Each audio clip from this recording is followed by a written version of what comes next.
अस्सलामु अलैकुम रहमतुल्लाहि व बरकातुहू। बिस्मिल्लाहिर्रहमानिर्रहीम। मौजूद सामीन और सामियात, आज की इस वीडियो में बेहतरीन हक महर वाली औरत टॉपिक पर बात करने की कोशिश करूंगी। तो आइए देखते हैं। आज के इस वीडियो में हम ये जानने की कोशिश करेंगे कि वो कौन सी खातून है जिनका बेहतरीन हक महर है। तो आइए वाक़या शुरू करते हैं। सैयदना अबू तलहा रज़ियल्लाहु ताला अन्हु उम्मे सुलैम बिनते मलहान रज़ियल्लाहु ताला अन्हा के सामने शादी की ख्वाहिश जाहिर की और उनसे ये भी कहा, यानी बेहतरीन ज्यादा से ज्यादा हक महर देने की पेशकश की। लेकिन उनके तवक्को के बरक उम्मे सुलैम रज़ियल्लाहु ताला अन्हा ने बहुत ही पुरवकार अंदाज में निकाह से साफ इनकार कर दिया।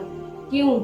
इसलिए क्योंकि वो नौजवान वो खूबसूरत नहीं थे, या फिर उनके पास मालो दौलत नहीं था, या फिर गाड़ी और बंगला नहीं था, इसलिए उन्होंने मना किया था। नहीं, बल्कि इसलिए क्योंकि वो काफिर थे, मुसलमान नहीं थे।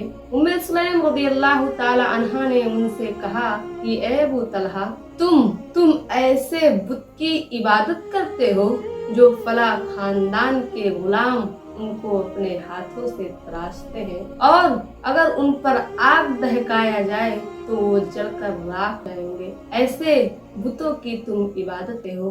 तो अबू तलहा रज़ियल्लाहु ताला अन्हु उनकी ये बात सुनकर बहुत ही बेकार, मतलब बहुत ही मुश्किल हालत में, यानी बहुत ही उदास होकर वहाँ से जाने लगे। और उनको इस बात पर बिल्कुल भी यकीन नहीं आ रहा था, जो कुछ उन्होंने सुना था और देखा था उस पर उनको बिल्कुल भी यकीन नहीं आ रहा था। लेकिन हजरत उम्मे सुलैम रज़ियल्लाहु ताला अन्हा से जो उनकी मोहब्बत थी वो उनको दोबारा उनकी तरफ खींच कर ले आई, और वो ये सोचने लगे और उनसे कहा भी कि मैं इससे ज्यादा तुमको हक महर दूंगा, लेकिन तुम मुझसे शादी कर लो, ये सोचकर कि शायद वो पिघल जाएं और मुझसे शादी कर ले, क्योंकि सच्ची मोहब्बत करते थे ना, इसलिए। लेकिन उम्मे सुलैम रज़ियल्लाहु ताला अन्हा ने बहुत ही खुश असलूबी के साथ कहने लगी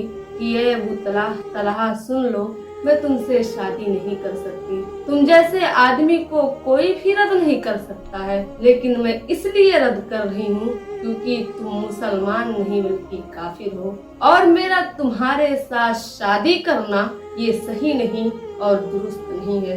फिर से अबू तलहा ने अपनी वही बात छेड़ी कि उम्मे सुलैम सुन लो, मैं तुम्हें पीले और सफेद से, यानी सोना और चांदी से माला माल कर दूंगा। फिर से दौलत की लालच दिलाई।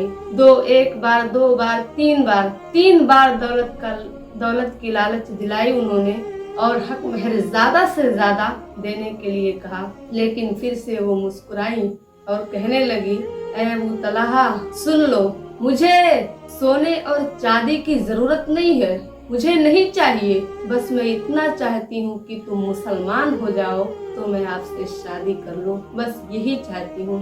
अबू तलहा ने कहा, ठीक है, मैं इसके बारे में किसी से बात करूँगा। तो उम्मे सुलैम ने कहा, नहीं, किसी से नहीं, बल्कि अल्लाह के रसूल सल्लल्लाहु अलैहि वसल्लम से इस बारे में बात करो। तो अबू तलहा रज़ियल्लाहु ताला अन्हु नबी करीम सल्लल्लाहु अलैहि वसल्लम की तरफ चल पड़े और देखा कि अल्लाह के रसूल सल्लल्लाहु अलैहि वसल्लम अपने चंद सहाबा के साथ जमीन पर तशरीफ फरमा थे।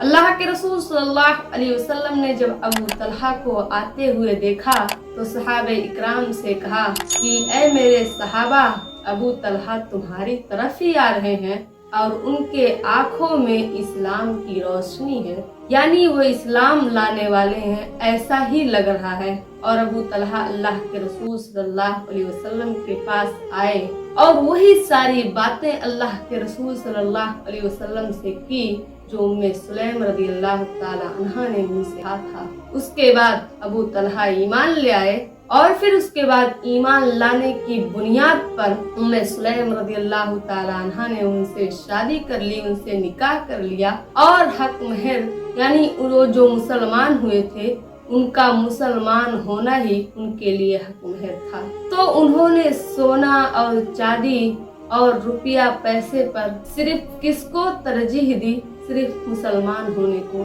और बार बार उनसे शादी की किस बात पर इनकार करती रही? क्योंकि वो काफिर थे।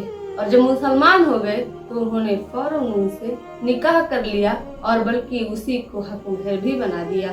तो मेरी प्यारी बहनों, ये खातून निहायत ही शानदार मिसाल है उन औरतों के लिए जो फजीलत और शराफत चाहती हैं। जरा उनके सीरत का मुताला तो करो कि किस कदर ईमान, यकीन, शराफत और फजीलत से आरास्ता थी। इन लोगों ने, इन तमाम सहाबियात जो हैं, इन लोगों ने कितना उम्दा यादें पीछे छोड़ कर गई हैं कि जिस पर काबिले रश्क होता है। और ये सब हमारे लिए उसवे नमूना है। और अगर हम उनके नक्शे कदम पर चलने की कोशिश करें तो इंशाअल्लाह दुनिया और आखिरत दोनों में कामयाबी हासिल होगी। अब मैं आखिर में अल्लाह रब्बुल इज्जत से यही दुआ करती हूँ कि अल्लाह हमें सहाबियात के नक्शे कदम पर चलने की तौफीक अता फरमा और हम सबको जब तक जिंदा रख इस्लाम पर हमारा खात्मा हो तो ईमान पर। आखिर में आप लोगों से यही गुजारिश करूंगी कि अगर आप लोग वीडियो यहाँ तक देख चुके हैं और अगर आप लोगों को पसंद आए तो लाइक कीजिएगा, हमारे चैनल को सब्सक्राइब कीजिएगा, अपने दोस्त और अहबाब में भी जरूर शेयर कीजिएगा। मैं इस चैनल पर इसी तरह की इस्लामिक वीडियोस अपलोड करती हूँ। अस्सलामु अलैकुम रहमतुल्लाहि व बरकातहू।